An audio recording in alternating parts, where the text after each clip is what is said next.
Is the price to trade for Zion lower than we thought? The Warriors add Dennis Schroeder for almost nothing, and we discuss the weirdness of the NBA Cup. All of that and more in today's NBA news. Hello everybody, welcome to Asa Rusty Buckets. If you're over on YouTube, go ahead and subscribe and drop a like. And if you want to enjoy this as an audio-only experience, check us out over on Spotify and Apple Podcasts. So, our first story, we have Zion potentially being on the trade block, as it appears that the New Orleans Pelicans are looking to just completely clean house and trade just about everybody on the roster. And of course, Zion is included in everybody. Last year, he played like 70 games and had a phenomenal play-in tournament game against the Los Angeles Lakers. And it looked like he was about to turn his time in New Orleans around just for him to get hurt for the playoffs. And then since then, again, he has been out. There's also been videos of him where I'll say he doesn't look like he's in NBA shape, to say the very least, nor does it look like he has good taste in tattoos. As of right now, he's got a very interesting contract. He has, for the next 3 seasons, making about $40 million, up to $45 on the third year. And currently, much of it is non-guaranteed. His $36.7 million salary for this season only becomes guaranteed on January 7th and is only partially protected for $29 million. And his salary becomes again guaranteed next year at July 15th. But then the remaining $87 million is non-guaranteed. So there is a lot of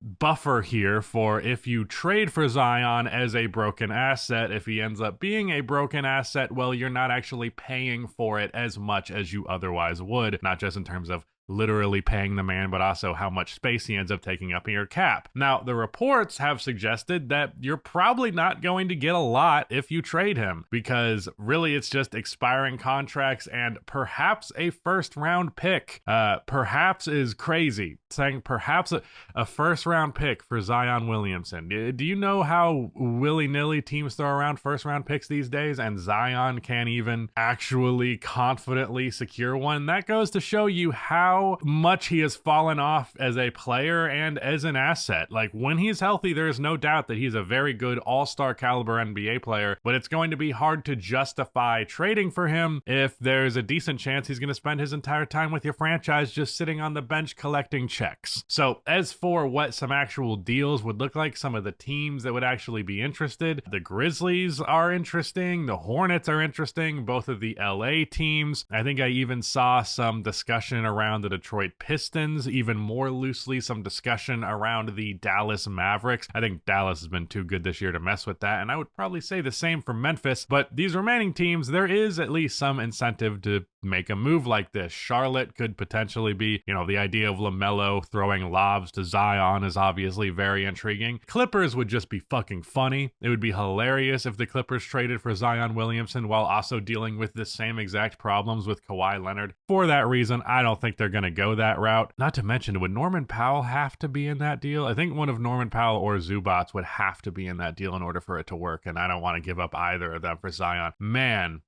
wow, I just paused for a second and considered what I just said. I wouldn't give up Norman Powell or Zubats for number 1 overall pick, one of the most highly touted prospects of all time, Zion Williamson. So that's that for the Lakers. You can do a Rui and D'Lo swap. So at that point, I do think that becomes interesting. Where it becomes less interesting is what exactly is the on-the-floor fit there. LeBron's 3-ball hasn't looked as good this year. Anthony Davis started the season shooting pretty well from 3, but that has since dissipated. And obviously Zion is a complete non-3-point threat, so I don't really know how exactly that would work. I just know it would be interesting. Also interesting on the front of having Zion and Anthony Davis on the same team, just because of them both being New Orleans, I don't want to say rejects, because Zion's more of a reject and AD was more of a I'm rejecting you. But one way or the other, Zion potentially on the move, but to be honest, given how little he has played, if the Pelicans end up blowing up this team, I would guess that Herb Jones ends up being a more impactful piece to be on the move than Zion himself. Now, there's franchises that are probably going to be desperate enough to talk themselves into the idea that Zion could just turn things around when he's no longer in New Orleans. They are a historically quote-unquote cursed franchise. Maybe getting him away from the gumbo would be good. I think if you're you're a city that is known for high quality food, don't trade for Zion. If you're like Indianapolis, go for it. What does Indianapolis even have? Rage baiting Indianapolis comments. Yeah, here's a great example of what the Lakers trade would look like. I imagine you can do a Rui and D'Lo swap. I don't think it would be. I think it would be pretty much exactly this. Contracts that match.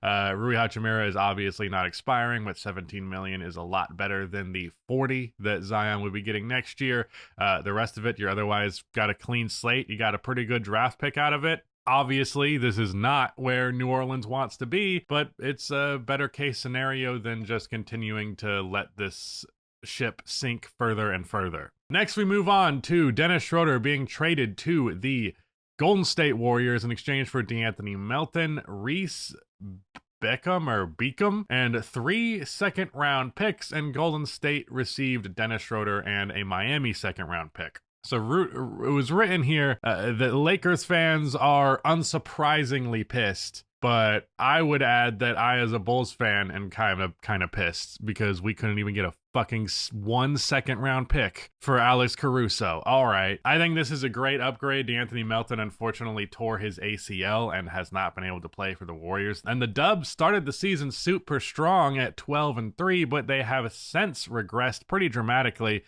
They've won just 2 of their last 10, now being at a just barely above 500 record. A lot of that came down to lineup management. There was this idea of a 13-man rotation that Steve Kerr was trying to tout, but the reality was that just was not going to work. And getting a very, very high quality bench piece, assuming that he's able to maintain playing really well in a new team's jersey, because Dennis, I don't know if there's not many players in the NBA who I've seen their value go up and down to the degree that it has with Dennis. Like, it was super high on the Hawks. I don't even remember was the Lakers his next team after the Hawks? No, it was OKC. So it was super high with the Hawks. Then he gets traded, I think, for Carmelo Anthony to OKC. His value remains high at that point.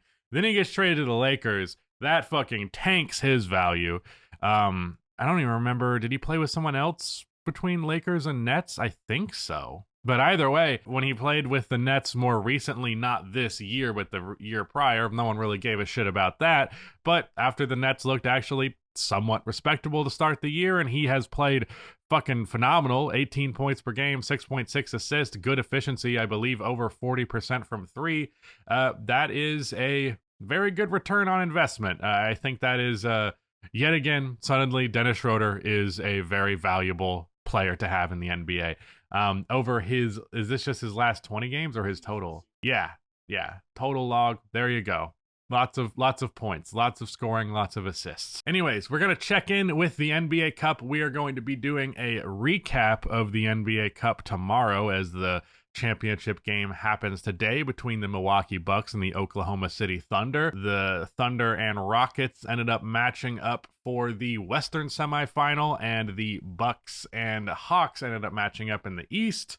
Giannis had a block in that Hawks game that was very reminiscent of the one that he got on DeAndre Ayton in the 2021 NBA Finals. He also tallied his 100th career game with 30 plus points, 100 plus rebounds, 10 plus rebounds, and 60% shooting. Only 5 other players in NBA history have 100 or more such games: Kareem Abdul-Jabbar, Wilt Chamberlain, Shaquille O'Neal, Carl Yu, and Charles Barkley. So the main thing that I want to talk about, just from what we've gotten at this point, and I'll harp on this in that video as well to some extent, the Las Vegas crowds for the semifinals fucking sucked ass. And there is a lot of reasons why I think the NBA Cup is falling short of some of the hype that it could be having. I know there's been a conversation about ratings. There has been, in particular, a conversation about ratings for the NBA Cup. And I think a big part of the pitch, a big part of the idea, the appeal of the NBA Cup was to get a playoff-like intensity and environment in a, single elimination tournament. But if you move the game to a neutral site in Las Vegas, you're not really going to get that energy. Now, last year when this happened, luckily, the Lakers were in this Cup game, and that brought a bunch of fans from Los Angeles down to Vegas, as they are in the Loss Coalition. Very close. I think it's like a 2-3 hour drive. So it was more or less a Lakers home game, and that ended up making it still have that intensity over that span of time. However, like that block that we'd referenced on, I don't remember, it was either Capella or Okongwu. It was on Capella. That play, I listened to the clip, not a fucking peep in there. Like a lot of people, like just no reaction from the crowd whatsoever. It's because it's mostly neutral Las Vegas goers who are zombified on alcohol and coke, and they don't give a fuck about the result of this game. It's just something that they can go to. The ticket price is plummeted, so it's like, yeah, let's kill an afternoon watching this game. You don't have the fan investment, and like if you want to get the fan investment, who the fuck is going to fly out to Las Vegas last second for this cup game when Christmas is right around the corner? Not many people can afford to do that, and there's been a conversation about how like live sports and live events in general are just becoming events specifically for rich people, or richer relative to everybody else. And that's a great way to cultivate that. If you want to ensure that you have passionless fans in the audience, well, the NBA's done a great job. I wouldn't even use the word fans. I don't think they give a shit. I think half of the people in there were probably just, let me watch my parlay go through live. Like, I truly, not that there aren't fans doing that at home games already, but like, man, it was just a soulless environment. Another thing that I think is a huge problem for putting focus on this is that there's games in between the different rounds. Like there's a day where it's the round, and then there's a day where it's just regular season games, and then there's a day where it's another round, and then regular. That doesn't work. I think that suppresses the importance and the value and the focus of both the cup games themselves and the games that happen between them. Not that regular season NBA games need any help getting not watched, but in this case, I think the back and forth of it is A, confusing to people, and B, just not allowing it to sit and have the focus that it deserves. So I propose my idea for how to make the NBA Cup better. It's overall been a good thing, and I'm happy about it. The games have been better for that reason. However, I think, because there's 4 teams on each conference, and they play 8 games in total. That's how that math checks out, right? 1, 2, 3, 4. Yes. Have the games every other day. Have one game in the East, and then one game in the West, and that game can be primetime television, get all of the viewership, get all of the attention of these fans, and just do that over the span of a week and let everybody else take the week off. I don't think the players would complain about a week off. So yeah, that's my thoughts on the NBA Cup thus far. We'll get more of those thoughts in tomorrow's video. Yes, the championship game is at 8:30 Eastern Standard Time. I'm going to go OKC because OKC is the better team, and Milwaukee has not done amazing against good teams. I wouldn't argue that Milwaukee had a particularly difficult cup run, so I'm just gonna go with the Thunder because the Thunder are better. But fun part about single elimination, I can't say any of that with any amount of confidence.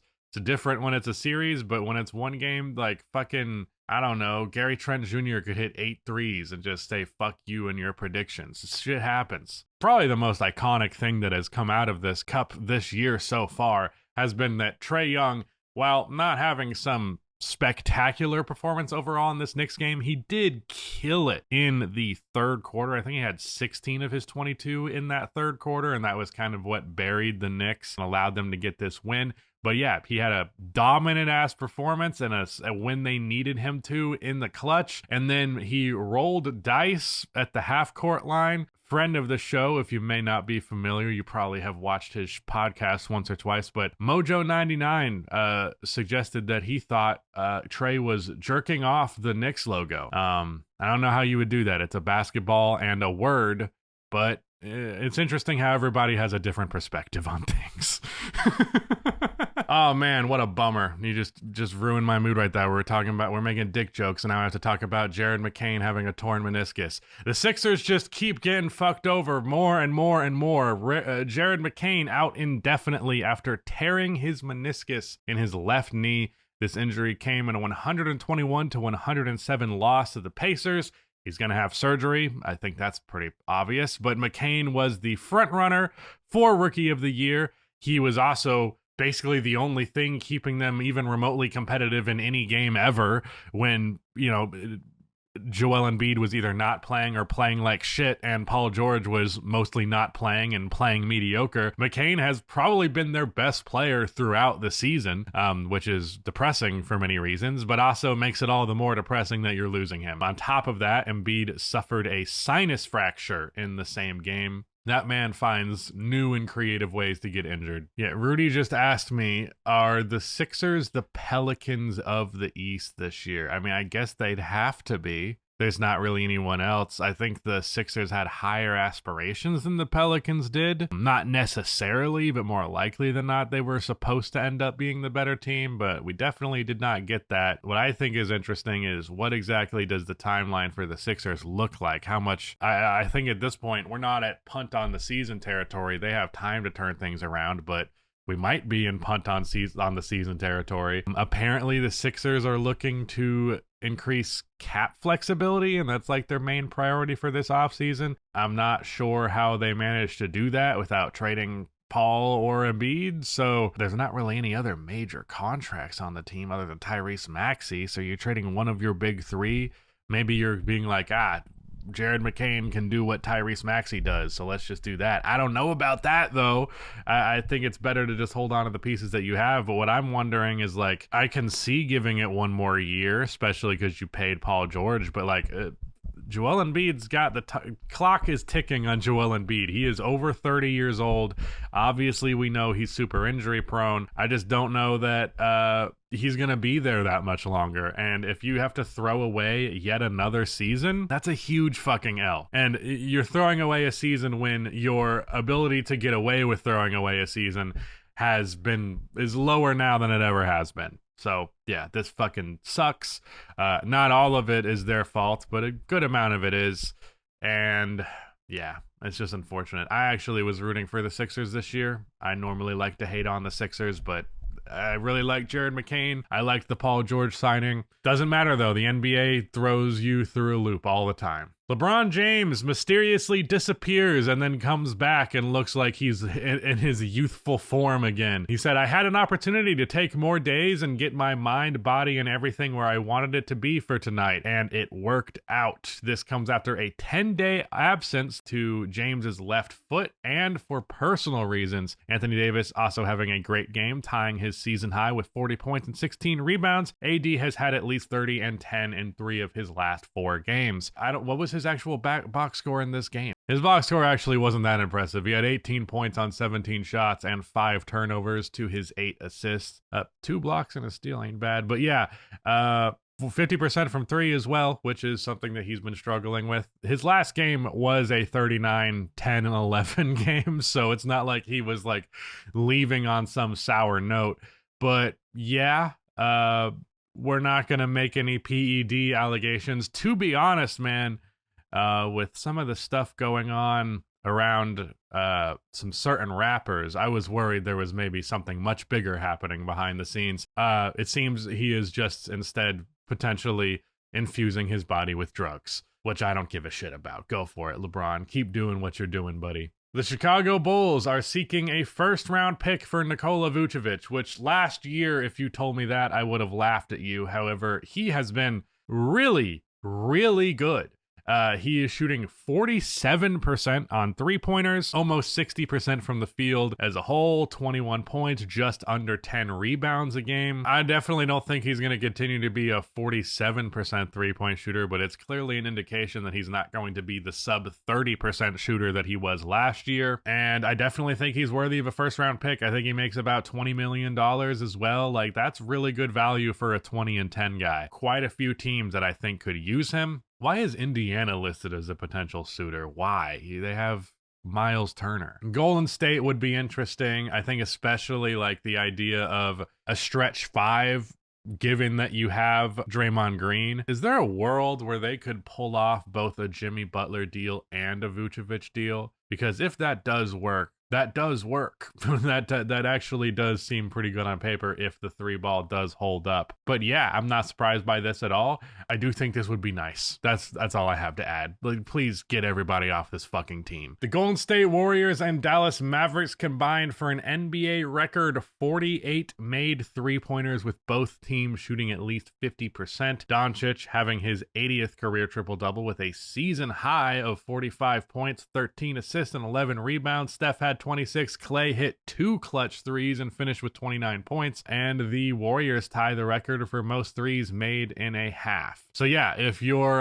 one of those people who thinks 3-point shots are ruining the NBA, don't watch that game. You won't like it.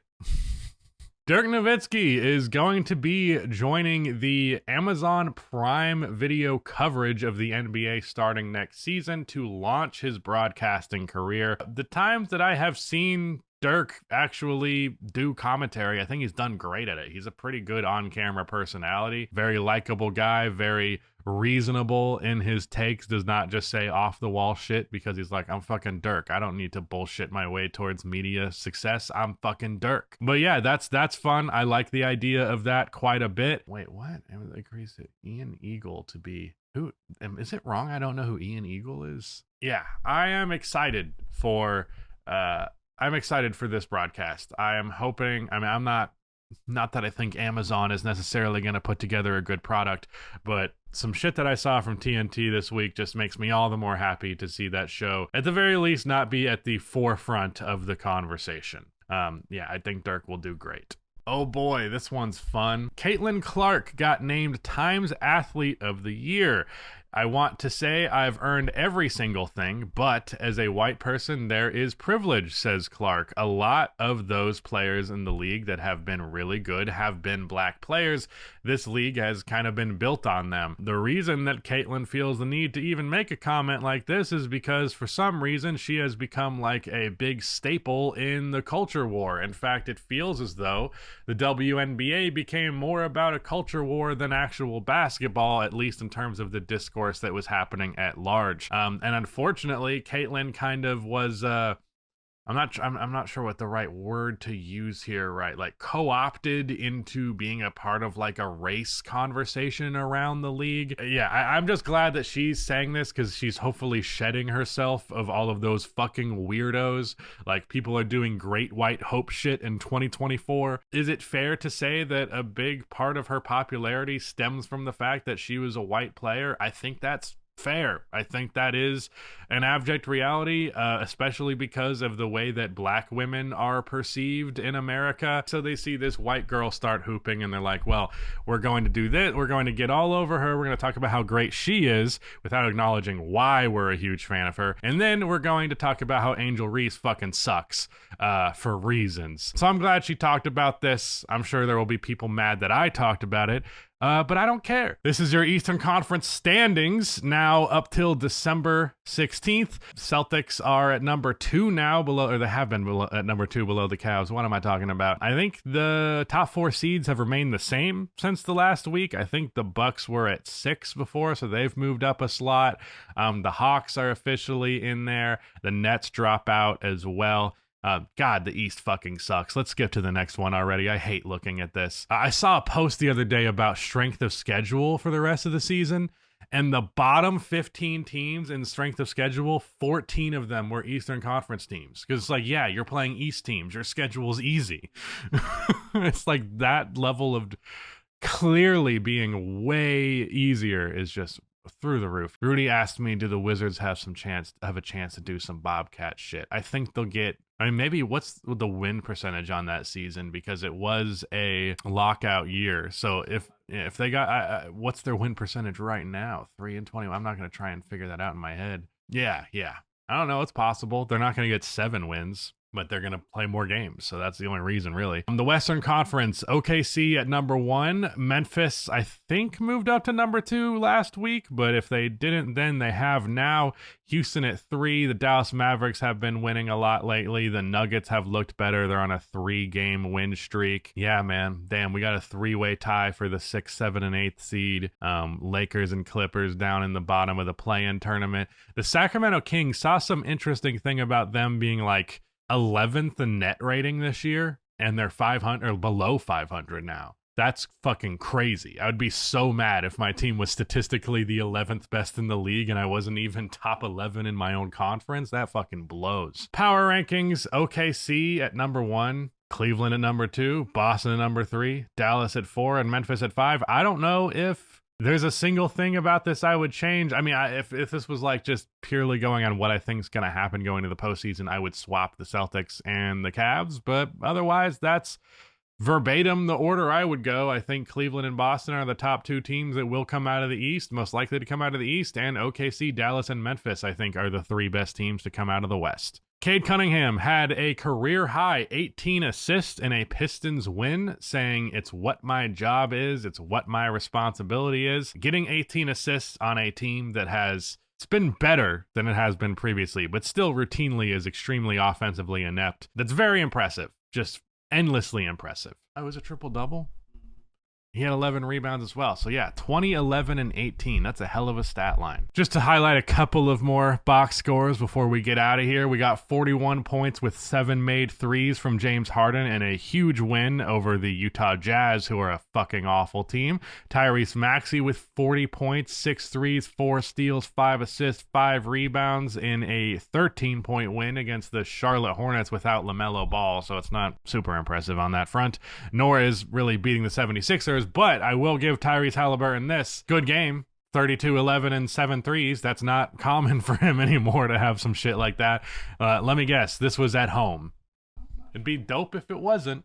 Wow. Look at you, Tyrese. You can do it even when you're not in Indiana. MVP ladder. Shai Gilgeous-Alexander has moved up to number 3. As of right now, this is very much a 2-man race, but by the end of the year, wouldn't be surprised at all if this order was flipped on its head. And that was your NBA news. Thank you so much for watching. If you want to join our Discord and have some NBA discussions with like-minded people without a bunch of annoying, weird internet dorks there, go ahead and check us out on Patreon for, what, $3, right? Yeah, for $3 you can join the Cord and chat with us in there. We're also going to start doing some content that is driven by that Discord next year, so if you want to be featured in some Rusty Buckets content, that would be a great way to do it. But yeah, that's it. Goodbye.